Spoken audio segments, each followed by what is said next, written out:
Welcome to the Level Up Artist Podcast. We're your hosts, Adriana M.A. and Jackie Sanders. We are two art professionals sharing forward the advice and business lessons we have learned along our creative journeys. we talk to artists, leaders, and art professionals to demystify the creative process and discover new ways to succeed as a career-minded artist.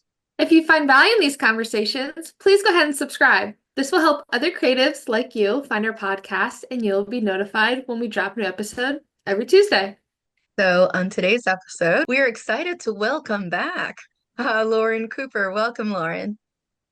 Thank you so much for having me. Hi. Hi.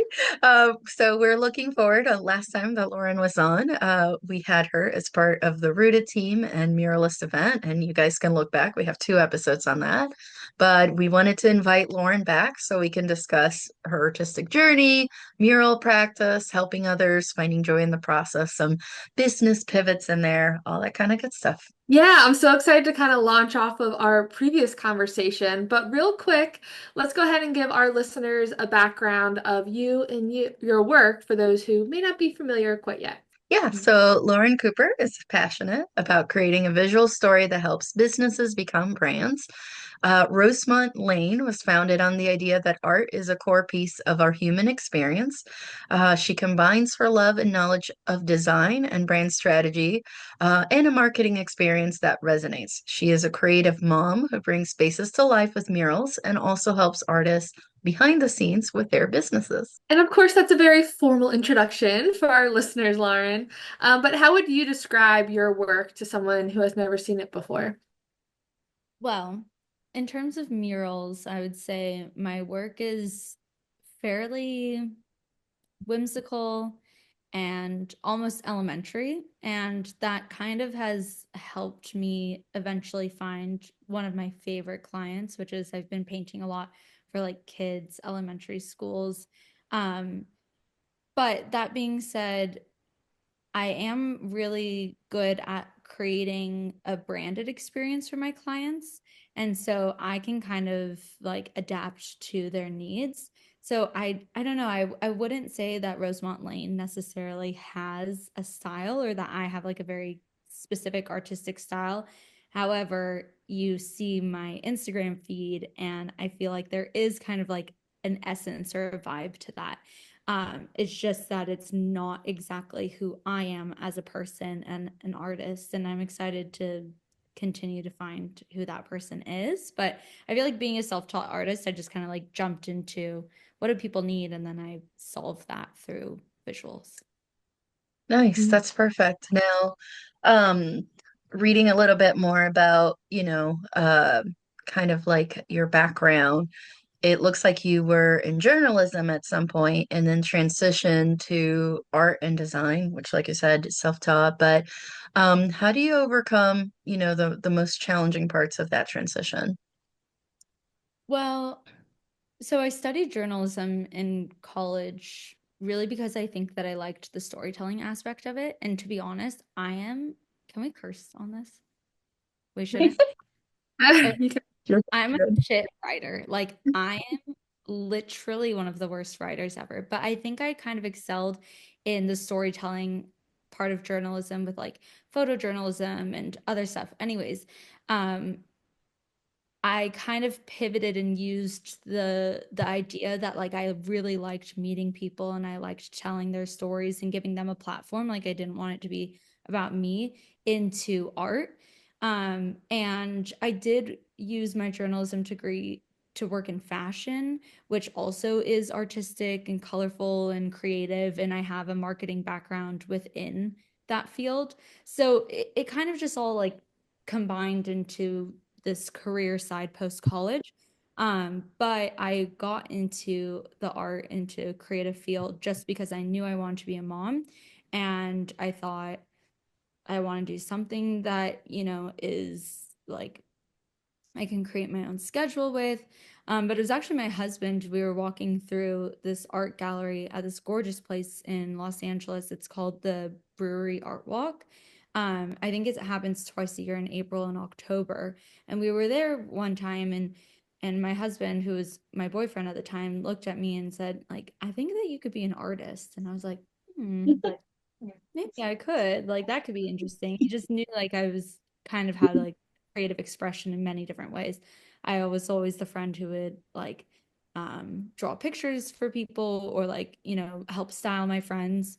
I feel like now as a mom I have a huge identity crisis on like style. But anyways, um I I did just know that like I wanted to pursue something creative because my real goal was to become a mom. And so that year for Christmas, he bought me a subscription to Skillshare. And that was kind of the catalyst of like, oh, like what could I do?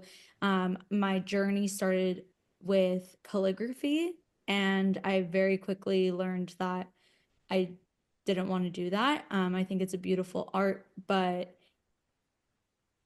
it hurts and you don't get paid enough, in my opinion, to work with kids doing calligraphy. Although now, like, I actually think that a lot of calligraphers work in tandem with Illustrator and like printing and everything, but say la vie. So then I eventually got into murals, which I could talk about a longer winded version of calligraphy to murals, but I just kind of pitched myself and here I am. Like, that's the majority of my business now. Yeah, Yeah, I love that. pivoting and experimenting. Mhm. And I feel like especially as you mentioned earlier, being a self-taught artist, that's a very like relatable feeling to a lot of people where like you're almost this creative energy just trying to find like what is the quote unquote like correct outlet for me, like correct for what my skills are, what I want my skills to be, what I want my lifestyle to be, obviously even taking into account your future dream and now current reality of being a creative mom. I think that's a very relatable feeling, especially as someone who's a self-taught artist, like thinking about like, well, what does that world even look like? And like really building it from the ground up. So obviously you mentioned having a Skillshare subscription. Um, Now how did you develop the like painting and design portions of your business or your voice? Was that through Skillshare tutorials as well? Yeah, I think I looked up well, I knew quickly that I was not all of a sudden going to become like this amazing calligrapher and what I was trying watercolor and stuff. I think I made like Valentine's Day cards that no one bought because I don't blame them. So I was like, okay, maybe digital art would be a little bit better. I got a Wacom tablet to hook up to my computer, and that was really, really difficult for me to understand. Like I said, like I've kind of drawn and stuff, but I've never had any art classes really. And so I just really didn't know where to start. Then someone posted about Procreate and an iPad, and I was like, I can't afford an iPad, but I'm going to invest in it. And I think that there were Procreate lessons on Skillshare and on YouTube that I looked at, but ugh, so my personality to like learn, I learned as much as I needed to get by, and then I feel like I haven't really learned as much since. Honestly, I'm really excited that we have an upcoming Procreate lesson in Rooted Mhm. because I'm like I need to learn some things. I'm in the thick of a Skillshare tutorial of Procreate, and it's great, but I do find myself kind of on that teetering point. It sounds like you're on. Now I'm like, I don't need any more tutorials. I did like a handful, and I'm like, I'm an expert at this now, which is obviously so not the case. No, I You're like, mean, there's so much more to do, but I think it just also like really speaks to the fact that it is true. Like you don't have to be a master at something. Like I had never painted a mural and then I painted a mural. Like it's confidence and it's trying, right? And I think that if you spend too much time in that perfectionist stage, and you hold yourself back, like you're never gonna get there. And I'm really lucky that I don't have that perfectionist bone in my body. Like I am so far from it that I don't know, maybe it's bad, but I don't get held I'm by like, what's that. the worst that could happen? It's just paint. Like, let's do it. Come on. Oh yeah, well, because you can always fix it, and Right. sometimes it's annoying to fix, um, but yeah, I mean, or you spend more money or whatever, but it's all possible to do, and so yeah, I just kind of like took a whim and taught myself as much as I needed to know, and then just like learned by experience more so. But I think I also realized, especially now postpartum and after my 5-year goal, 5-year plan of like starting the career, becoming a mom, having a stable income. Now I'm like, oh, I think I'm more adept to knowing that I was always like on the business side of things or like the back end side of things. Like I'm not super passionate about like being a painter or being the artist, really. Like I'm more passionate about being that business minded person. So I'm trying to Mhm. really step into that role now, more behind the scenes and just like listen to what I want because it does suck when you're not like working in your passion and in your creative zone. Yeah, absolutely. Now, what inspired you to create Rosemont Lane, building a brand on the belief that art is the core piece of the human experience? I just felt like it's around you everywhere. I mean, Rosemont Lane I named after the street that I grew up on. Um, because it reminded me of art in my home. My grandma actually was a well-known still life painter. My mom is an interior designer, and my grandpa is a famous singer. And I just feel like there's like art in everything. I'm always constantly noticing color and design and how things intertwine, and even in fashion. Like, I think that I really understand the beauty of it and like how that does feel like that's a core part of our everyday experience. So I like being a part of that. I just think overall in life, it's kind of important to continue and lead with a mission. And my mission is to leave this earth like more beautiful than I found it. And so I think that that was just something that like I held within me, knowing that if I could bring color and beauty and joy through art into people's lives, then I was doing something that felt good in my own core values and my mission just as a human. Yeah, now when you created Rosemont Lane, did you intend to create it? Was that just to have a brand, or were you intending to create it with the idea of having a team at some point and running it like an agency to a certain extent? Yeah, well, so I guess really I always thought of naming it not me because I knew it was going to be more than me. That being said, I think that we all like let me know if you guys agree with this, but there's such a need to be the face of your business on social media that like there is that like push and pull of like, hey, it's me, like you know me, book me for me. Um, because I'm the one running my social media. But like now I do have a team who paints for me for most of my work. And so I need to like figure out a way to introduce them or introduce that concept without people being like, oh, well, I only want Lauren. I only want to work with Lauren in her business. So I do think that team aspect is really important. Also, I feel like it would be really impossible for me to drive a solo career my whole life because I don't think that I'm driven for that kind of like it's about me and like the ego kind of like I just like the aspect of like doing things for other people. I could go on a tangent about that too, but I'll begin. I'm just overthinking in my head. I already told the girls before we started recording, like I am just in that the wheels are turning kind of phase right. Hmm. Mm-hmm. And Yeah, that's okay which too, because it's like if you think about it, regardless of whether somebody's presenting themselves as a solo person online or not, especially as muralists, we're not doing any of it alone. We can't. I mean, number one, it's at least us and the client. So that's Yeah. already two. And then you think of the person you're renting the lift from, the person at the paint store that is doing, getting that swatch just right for you of that one color that you really, really want in there. If you have somebody helping you with social media or editing or just your friends that came out and brought you lunch to make sure you weren't starving in the middle of painting all day. It's like when you look at it, it's still not by yourself. But yeah, I completely understand that like pressure of, if you're yourself the brand, then how much do you need to show up versus how much, some of that work, can be open to other people to help you with it and Mhm. help you run it. So definitely a delicate balance there.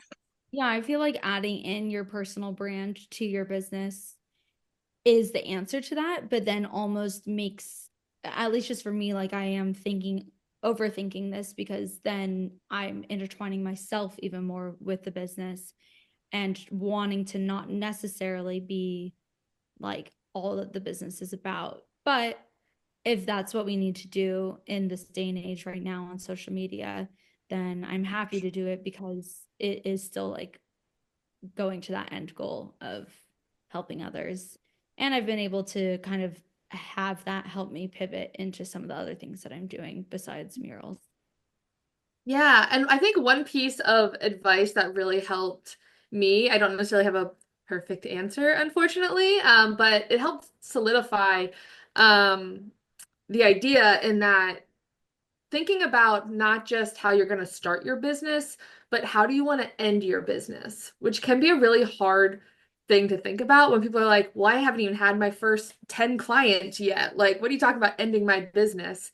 But I think that's a great conversation point of like, well, how forward facing do you want your name to be to the company? Is this something that you see like you build up a team and then you slowly kind of like remove yourself from the team? Or is it no, I am hand painting every single thing?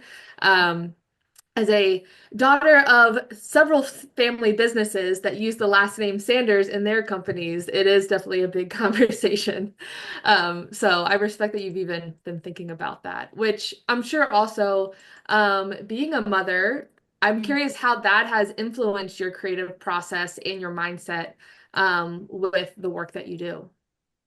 Well, in my experience, like leading up to giving birth, I just was in like that hustle phase and I kind of knew what my business was going to look like up until then. Once I reached that point, I just like I didn't know what was coming next and I think that that's normal, but I took some time to like rediscover myself and I think that that's one of the things that I'm going through which it doesn't it's not exactly an identity crisis, like that's a little bit over exaggerating, but I really do feel like so much is different. And the biggest pull is that, like, I care so much more about motherhood and about my son and about that journey that now the switch is flipped between, like, my goal of building a business in order to be successful in business. Now, my goal is really like building a business that thrives in order to be the parent that I want to be. And I think that I'm just like still really thinking through and talking through that, especially with my husband. Like we've been having some very deep, honest conversations about like, is that enough of a needle to move my business? Like, is it okay that I'm not super, super, super, super passionate in my business like I used to be because I don't have room in my heart for it as much right now.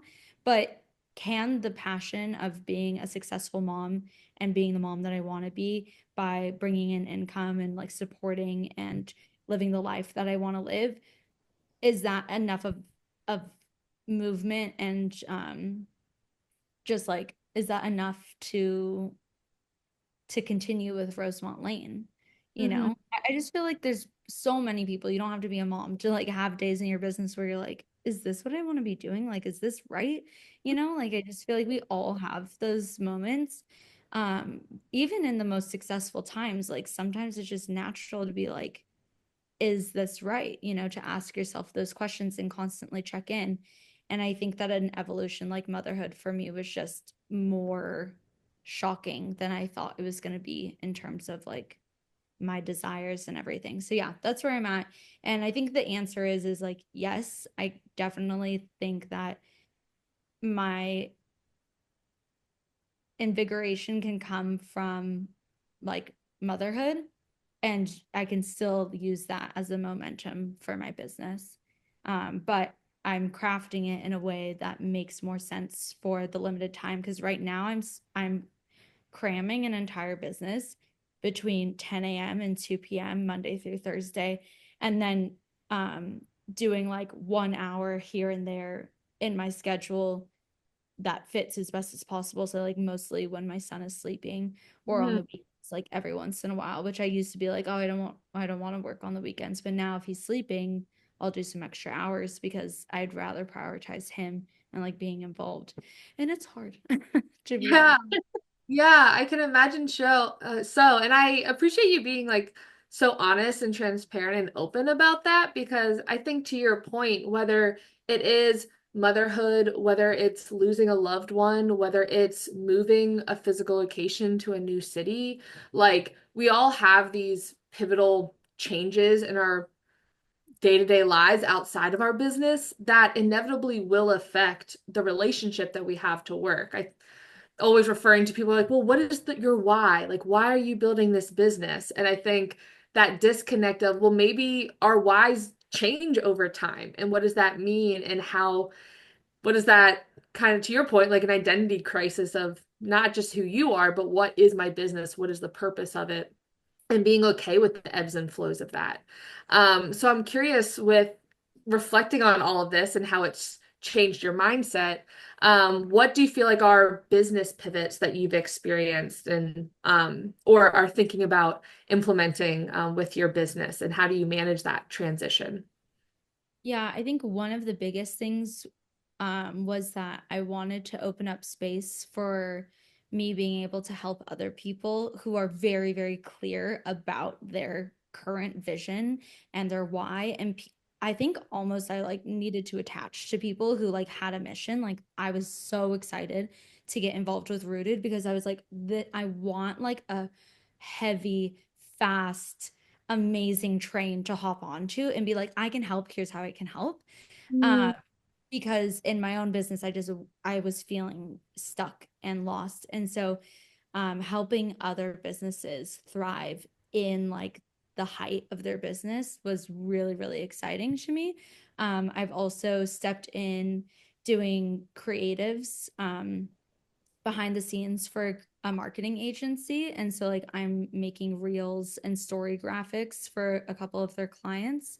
And that's something that just like comes naturally to me and I'm finding joy in, and also some stability with helping people here and there. And, it's not a lot of extra money on the side necessarily. It's not like completely like I'm pivoting my business and not doing any murals. Like I'm still doing murals, but it's nice to go back to this space of like having a little bit of money that is solid that I know is coming in at least for the next couple of months.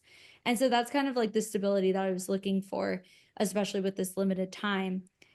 Which then also sparked like the best connection, I think, for me, which I just started actually offering to people, which is ghost designing for muralists because it's something that I really like that part of the job. I love designing. I like taking the client's idea and the mood board and then turning it into something.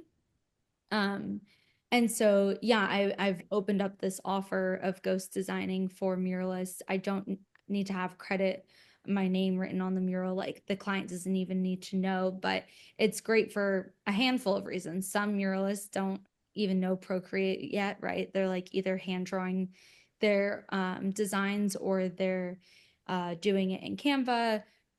Or there's muralists who are super, super, super busy and they want to offboard an easy design or they want to offboard something that, whatever, right? So it's actually nice because it's like a wide variety of clients that I can be working with. And then, yeah, like you said, sometimes you need a team and you need people to help. And so this is something that I can help that is also very, very aligned with Rosemont Lane. Just because I'm not a painter. I mean, I'm a painter, but I wouldn't consider that being like the essence of myself. Um, I'm more of like a creative and a designer and a storyteller. I just felt like more pulled right now from painting murals, unless it's specifically for like small businesses that I really, really, really, really align with, or elementary schools, or like kids' rooms or nurseries. So I'm just trying to like work as much in my zone of genius, as they call it, so that I feel really fulfilled right now. And I think that, yeah, I feel like being transparent about being in a stage in business where like it was actually very beneficial for me to have some expected income. Um, it's okay to do that, you know, it's okay to freelance and to like have a moment where you don't have to put yourself out on the line every single month. Because it's been slow for some of us out there, not everyone, and that's great. But yeah, I think I think that for some of us it's been slow and that's totally fine. Yeah, and it's a season too. I feel like talking to other muralists, January, February, which is when we're recording this, it can be a little tough. It's a little bit of a lull before things pick up. But no, that makes a lot of sense. And I also like how some of the additional jobs or services you're offering are also flexible enough you can do them remotely. So you're not just like I need to put my kid, like, who's going to take care of him? Well, then I have to pack all the stuff in the car, drive however many hours to go paint a mural somewhere, and then come back and then physically exhausted, but he needs my attention too. So it's like, this is nice. Like, some of the things that you're adding on are flexible enough that you can do them from home, you can do them remotely, you can be taking a nap, while you're doing them, and it's less disruptive, and it doesn't mean that like once he goes into school you won't be able to go back out more and things like that, but at least for this time being, it's nice that you're building that up. Yeah, so those are some really good points, but that ties to another question for you, which is, can you give a specific example of how your mural work has directly and positively impacted a business marketing or, just their business in general, with some sort of measurable outcome? Okay, my favorite memory I ever of painting a mural was when we transformed this cafeteria for a local school. And it's a small school, so I think that the kids were like kindergarten through 6, I think. Um, and so we went in over the weekend, transformed the space, and then the principal sent me a video of the kids walking in and seeing it for the first time and hearing audibly their like oohs and ahs and just the collective like joy that it brought them. Mhm. Oh my gosh, my heart soared. It felt so incredible to know that it really made an impact on them, and then knowing that that's going to be a lasting effect for the rest of them for the years that they're there, and then so on and so forth. And I think that that is really special and important to me. And I think that spreading joy through art at that core level really starts in the beginning with just like having that be something that kids are um gifted in a way, like that experience, that they are being thought of in what their environment looks like, and knowing that like it just could make them a little bit happier at school. So that was really amazing. Obviously, there's great examples of especially in Airbnbs, like my clients going from no murals to murals and seeing like a huge revenue jump. That's amazing, and same with businesses. But at the end of the day, like murals for businesses solve money problems, but murals for schools solve a problem of like, you know, creating joy,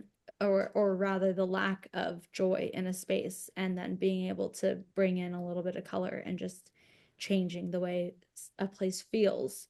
That is that's really amazing. Yeah, and that makes a lot of sense because it's like some schools can seem so sterile. And so, I mean, they are institutions, but I guess institutional style where you're just like, it's so bland, it's so blah. And especially like elementaries, you would think they would be colorful and cheerful and have like animals and creatures and all kinds of like cool stuff for them to look at. And some of the schools that I'm approaching, this year, I'm like, that hallway looks, that Yeah, cafeteria looks, I think like, it's it doesn't have to be a lot. It doesn't have to be the school mascot. Can we add something? Even like three stripes of color somewhere, blobs of color somewhere would make a huge difference. I So think that I love it's up to the teachers to like use their money to decorate their classrooms, and that's really the main place that they're staying. So it's great that teachers like go above and beyond in some of those spaces, but not everyone can. And so it's nice for the school, whether it's the PTA or the district, to be able to fund something to celebrate the art. Because there's also a lot of the kids' art represented in the schools and like put up there, which is great. But I think that that connection will be really good. And it reminds me that I actually just signed up um, to do a presentation at my high school as a part of the alumni career day. And so I'm coming in and being able to talk about being an artist and a muralist and a mom. And I am so, so, so excited to be on that level. And it's also in 2025, my goal to develop some type of after school program that I can create for these schools. So it's teaching kids about murals and about becoming an artist and really just like a creative after school program. So yeah, that's in the works too. I just need to find the time to prioritize when. It's my long-term goal project, which I actually do have 2 hours blocked in my schedule for that. But anyways, yeah, I I'm love really We it. love it. We all have this ever growing list of things that would be cool to do one day. That'll be cool to do one day. So I do also respect that you're like, okay, no, I'm putting time on my calendar to at least start thinking about the logistics of making this happen because otherwise that list will just keep growing and growing and time will continue to pass. But Well, the beginning of the year, I used ChatGPT and I told ChatGPT everything that I was currently doing and what I want to be doing, the money that I want to make, and like everything that it needed to know about my schedule, and then had it create a schedule that was time blocked specifically for making sure that I had like the best schedule for myself, especially since I'm working with that tight timeline. And I loved that idea. It like literally gave me, I think it is actually just 1 hour a week because that would be too much for 2 hours a week. And it's called long-term projects. And so I have that. And then I have broken down into the notes section, like some oh, Yeah, no, it works great for that. I've done like brain downloads into it where you just like literally I'll be in the car and I'm just like what's it called, dictating, because I'm like, ooh, and then I want to do this and then I need to reach out to this person and then have I heard back from this person, and I'll literally like throw the notes in and then I'll tell it like organize it. Like organize when I need to do the follow-ups here, and I did the same thing, my schedule, and also I want you to put all these action items into categories, reduce redundancies, and like bulletize everything. And it works really good when I use it, which is not every time, but whenever I have one of those days of like, "Eh, I don't feel like I have like a pocket of time and I'm not like enthused to do much. Like right now, I just want to like, I don't know, relax and watch TV or whatever. Like those days we need to recover. I can actually pull up the chat GPT and be like, okay, but in between episodes, I'm gonna give myself an hour block, but it's already set up. So all I have to do is like see what some of those longer, mid to longer term goals are and kind of like knock a few things off the list. Love that. Yeah, I think it's so nice because I mean, on a day like today, for example, I like woke up feeling not inspired and like, it anyways, and I very easily can start overthinking. That's the time where I get into that creative block, or like I open up Instagram and see someone else doing something, and I'm like, oh my gosh, I'm doing everything wrong, and I need to be doing this. And that reminds me that I need to do this. And then I, just humble myself and quiet my mind and open my calendar, and I'm like, no, you need to do this. This is your plan. Because this today, then you'll get to the next step tomorrow and the next step and the next step. And it's just it's a nice place to be able to go and have some organized relief because yeah, sometimes when you're a creative mind, you're like you really get into that rut of like, I don't know what I need to do, which almost makes us feel like we need to be doing more or the most. Hmm. yeah, Hmm. especially as Preach. yeah, I think creative minds in general, but especially them being a creative business owner, you're constantly looking at the fine little details of a project and also like the big picture strategic planning of a business owner. So I always call it like the switching can be really disorienting and it can I guess depending on people's personalities, people either get sucked into the big picture or get really sucked into the weeds of detail when they need to be staying at whatever level they decided to commit to. So, definitely a common feeling. But I did want to circle back because you mentioned, obviously, with the school utilizing murals to bring joy into a space, which is absolutely transformative. I feel like if anyone had artwork or mural in the school that they grew up in, you can instantly picture it. You remember those experiences of like dragging your hand along the wall or tracing the figures or things. But I loved your point too about, I mean, from a business standpoint. There are so many advantages for business owners having murals. So, do you mind talking a little bit more about that in your experience on how businesses can use murals to their advantage? Yeah. I mean, so in terms of marketing, you have only so many avenues, right? I think in 2025, one of the biggest avenues is social media. That's like a perfect place to have a big presence.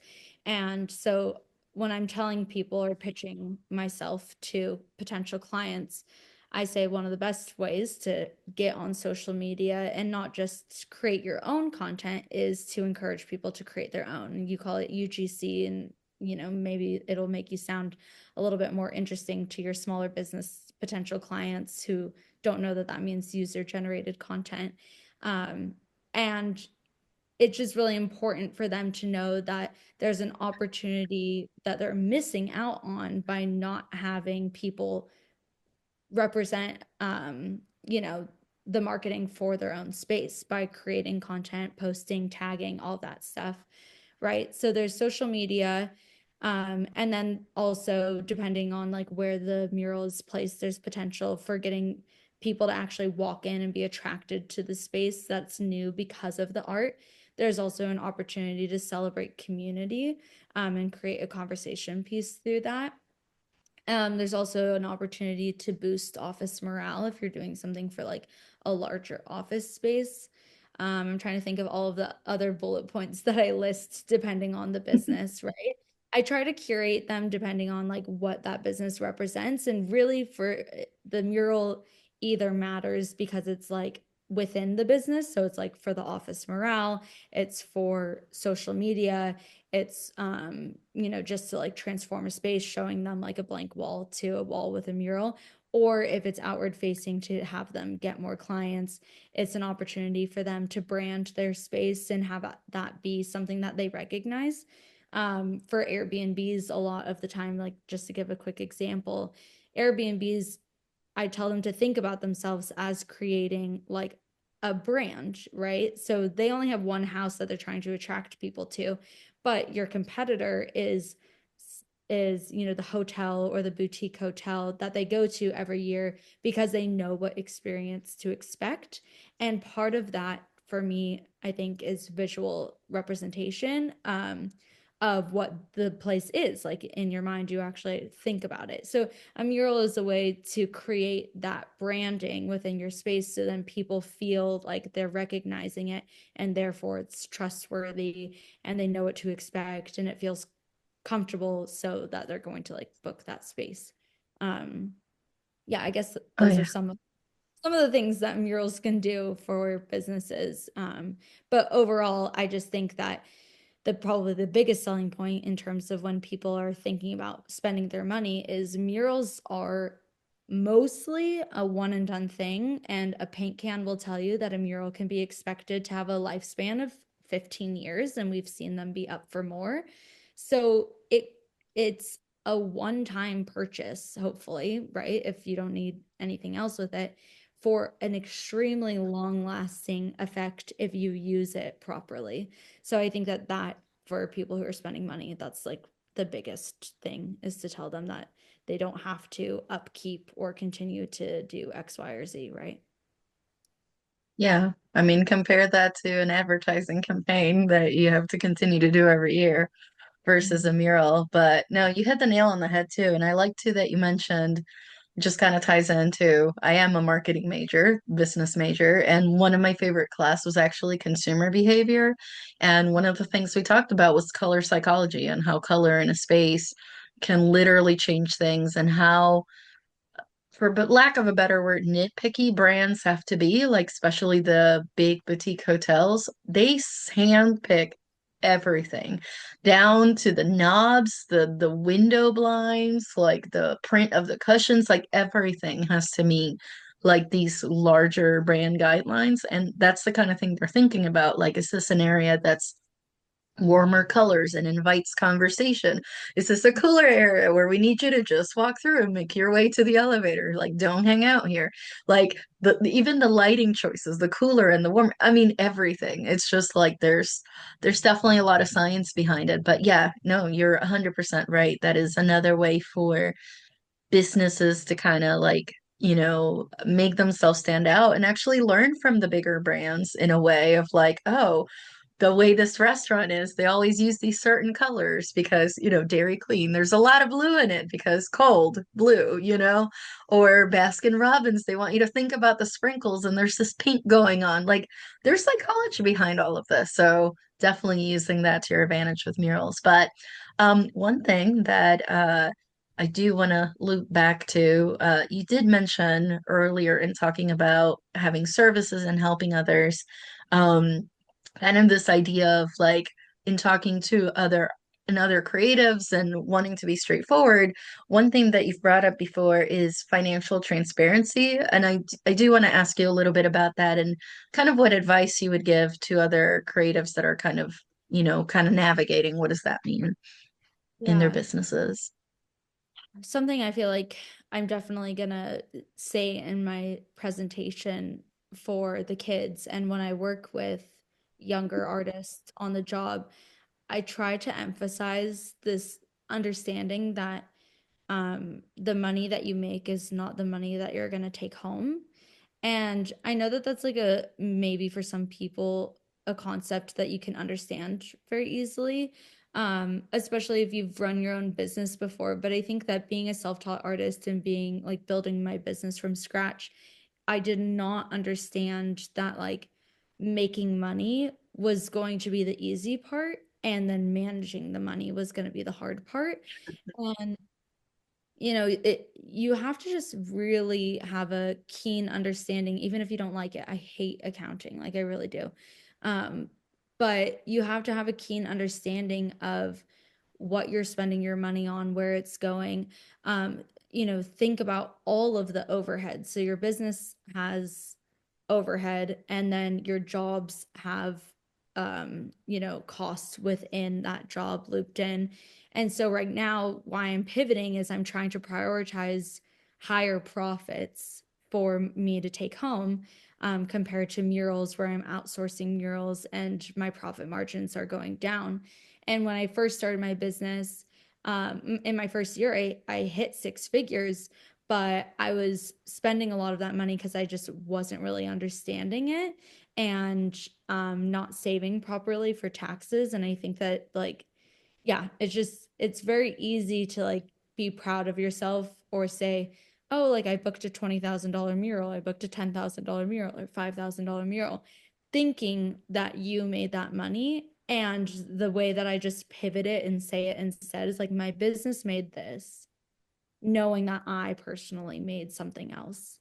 Um, and then also just like really understanding your personal goals with budget and money, and be your own version of success, because it's really important to not compare yourself to other people. Like a lot of my friends in business make like 200, 300, 400, $500,000 a year. And that's amazing, but they live different lifestyles than me. I would have to work way more than 10 to 2, um, with a couple extra hours a week, Monday through Friday. Like it's just, or Monday through Thursday. Um, yeah, it just being transparent about money is really, really important. I shared at the Rooted conference my profit from my business to personally, especially the year after becoming a homeowner and becoming a mom, and reprioritizing some of my budget. And it's just really important, I think, for us to like not necessarily be super money hungry. And I'm even actually I'm not disappointed in myself because I think that there's truth to the course that I created early on, which I like don't even really promote right now because another part of the identity, like not feeling aligned with being that person right now. Like I want to teach you how to do this. I feel more aligned with teaching people maybe like how to make this honest transition into motherhood. But anyways, I feel icky even knowing that I was like, here's how to make 100K in your business. Because I just feel like that's like not what we should be like promoting or even like high-fiving each other about, in my opinion. I feel like we should high-five each other when we like reach our goals of success and find balance and harmony in our personal lives and our business. Oh, 100%. You couldn't have said it better. And I'm glad that you mentioned those things, especially one of the things you said earlier on in your answer about like not necessarily liking the accounting side of things. We're big proponents into if it's not something you want to dive into, then have somebody else help you with it. Have a bookkeeper, an accountant, or if you have a partner that's more into the financials, help you with it because yes, what might look outwardly either because of the income you're bringing in or the impression being given on social media if you're making all this, but what we don't know and ourselves we need to know, if we haven't done it yet, is how much of that is being eaten by our expenses if we're paying assistants. If maybe we need to recalculate how we're buying the paint and how much is going to waste. Like there's so much that's involved with it. And it's a little easier, I feel like, when you work for a 9 to 5er, so to speak. Like, I mean, we all know that concept of like your hourly wage is not your take home, but somebody else is doing the calculation, versus in our own businesses, we have to set part of what we make aside to pay sales tax, to pay income tax. Like it's a little bit different of a calculation. But yeah, guys, like I like get somebody to help you or at least set a system of some sort. There's automations, there's bookkeeping systems, there's a lot of resources out there to help you out because yeah, then when tax season comes around, it's an interesting one, regardless of what kind of art you make, to try to figure out how much of that do you owe Uncle Sam and how much is still sitting in the bank account. Oops.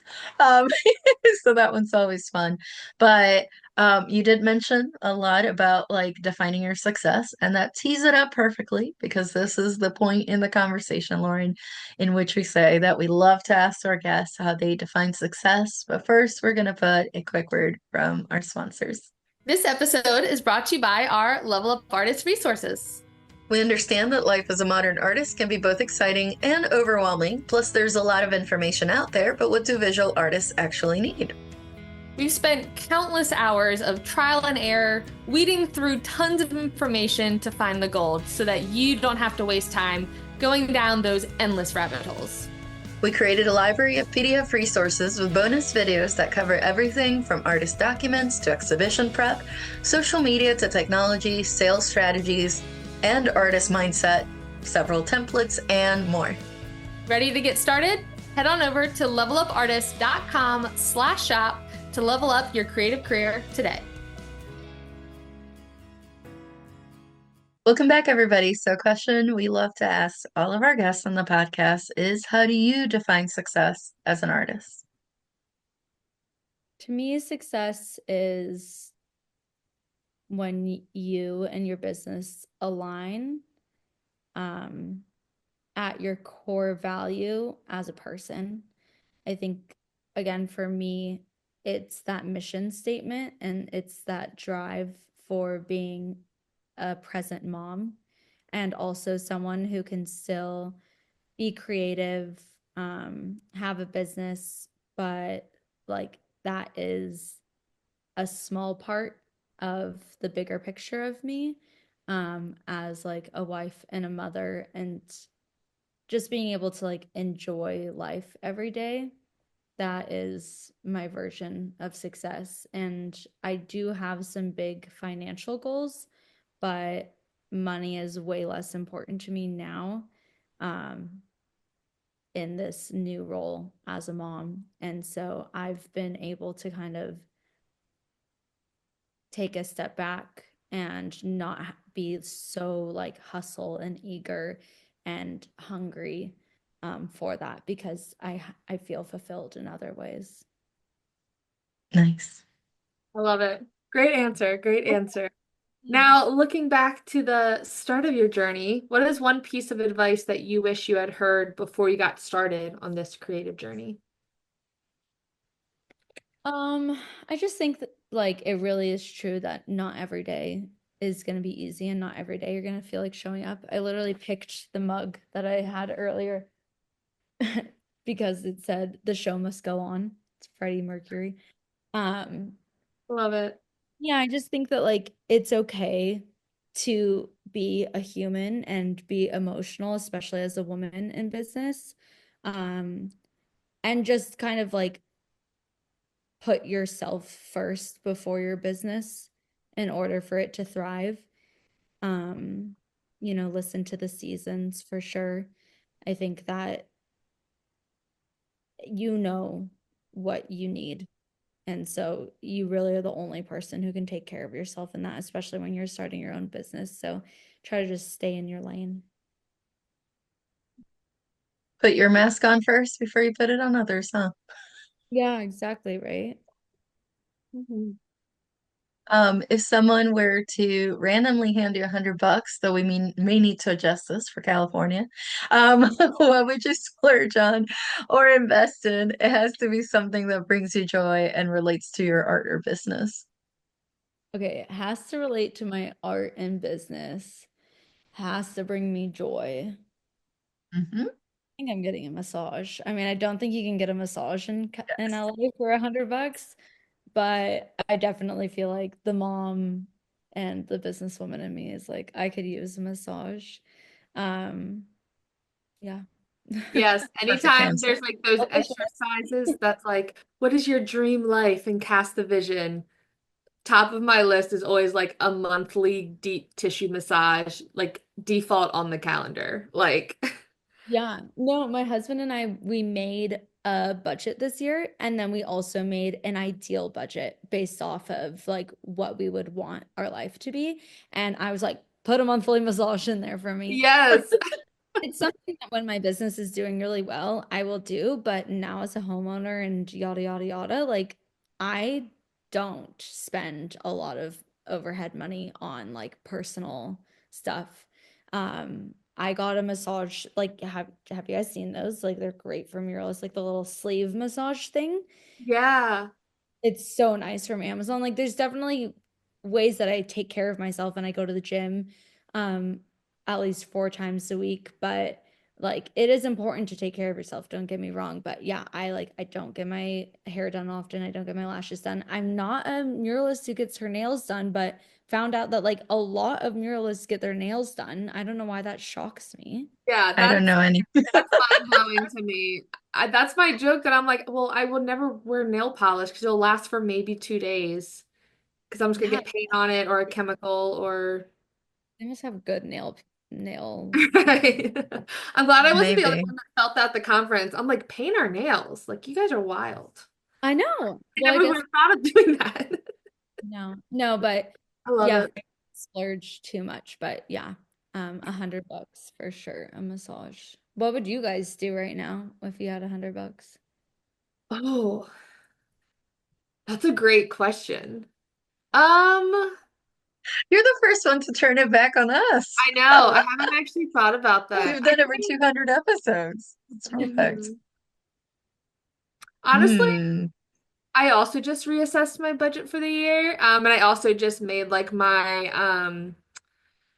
a woman at the conference gave me this great idea that we talk about on another episode where you basically turn your business goals, and I made one for personal goals too, into like a bingo card. And then I like print them out. You. It was also like a good way for me to learn utilizing text and Procreate. So they're all like kind of designed or, oh, I like this combination together. So I made my business card or my goals bingo card. Um, so I think I would buy a piece of local original art. Um, Obviously it won't be huge if it's $100, but I'm very intentional about like supporting other local artists and like growing my collection. I'm very much like I have a spreadsheet with like the story of acquisition and like all these super nerdy details.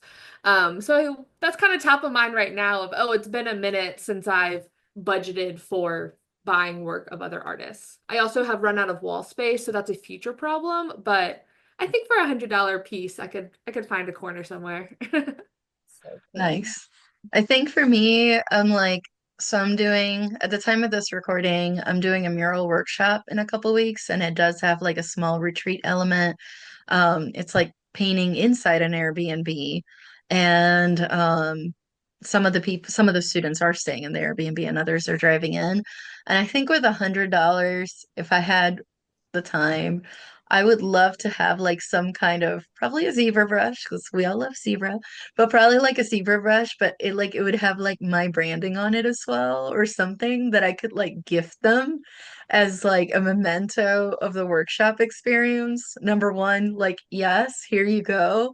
Learn the good tools, like, get corrupted with the good stuff. But then also as I don't know, like it would be a nice kind of gift and thank you for coming to the workshop type thing. So I think that's what I would spend $100 on. Something I could give forward. You guys are giving not selfish answers like me. No, no, no, but your answer's right though, because if we don't take refs, and we do talk about this on the podcast, so I'm gonna turn it back around, make you feel better about yourself. But no, seriously, like if you don't take care, and we've all been guilty of this, and I've been that person that's like, oh, it's been 13 days since the last day I took off. Like that's Mhm. pretty bad.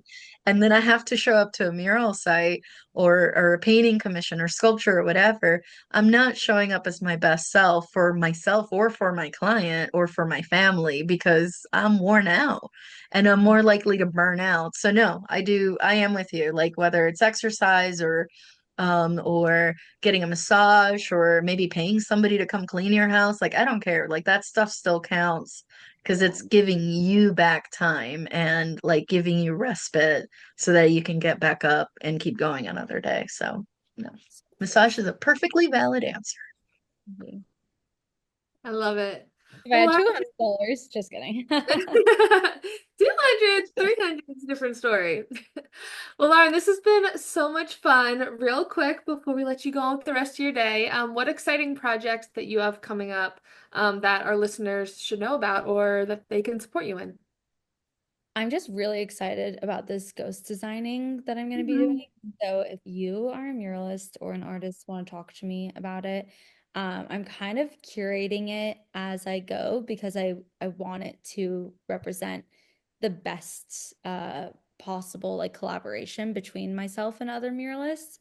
So I am like creating it as I go. But yeah, if you want to check that out on rosemontlane.com, I have it on my homepage. So it's really easy to click and go to for ghost design projects. And then, yeah, hopefully by next year, if we check in again, I will also have created like the foundation of this mural program for kids in school. So fingers crossed. Yes. Love it, love it. Well, for our listeners, when they want to see your amazing success with these upcoming programs and services, what's the best way that they can stay in contact with you, in addition to, as you mentioned, Rosemont Lane website? Definitely just check me out at Rosemont Lane.